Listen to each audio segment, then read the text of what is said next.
Pourquoi l'expédition d'Égypte de Napoléon a-t-elle laissé un trésor perdu qui hante les historiens? Reste avec moi.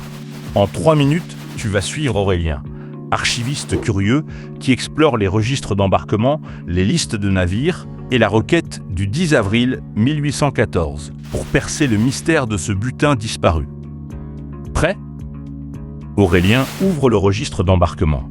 Il voit 45 000 soldats, mais aussi 10 000 marins prêts à hisser les voiles. La flotte comptait 13 navires de ligne et 14 frégates, une vraie armada. Pourquoi tant de bateaux pour une campagne terrestre? Aurélien se demande quel rôle caché il jouait. En tournant la page suivante, Aurélien découvre la liste des savants qui suivaient Bonaparte, archéologues, ingénieurs et artistes. Leur mission n'était pas de combattre, mais de dénicher des trésors et de percer le mystère des hiéroglyphes. Ils consignaient chaque statue, chaque papyrus.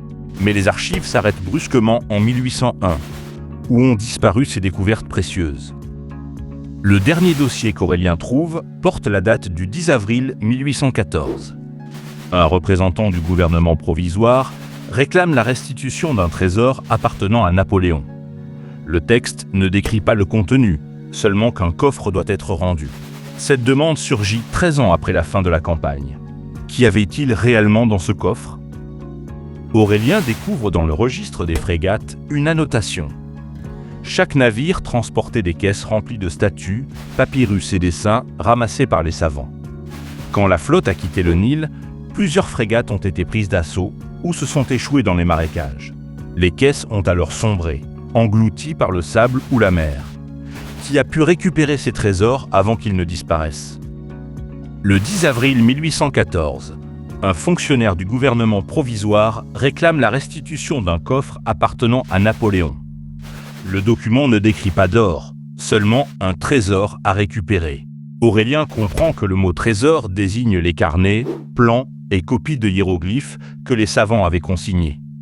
Mais pourquoi ces papiers n'ont jamais vu la lumière? En recoupant les listes d'artistes, d'ingénieurs et les notes de la requête, Aurélien voit que le trésor était le savoir. Dessins, mesures géodésiques et traductions inédites. Ces papiers, jamais publiés, auraient pu bouleverser la science européenne. Ainsi, les historiens ne cherchent pas de l'or, mais un savoir perdu depuis plus de 2 siècles. Le vrai mystère, alors, n'est pas un coffre, mais notre mémoire qui a oublié ces découvertes. Voilà pourquoi l'expédition d'Égypte de Napoléon a-t-elle laissé un trésor perdu qui hante les historiens.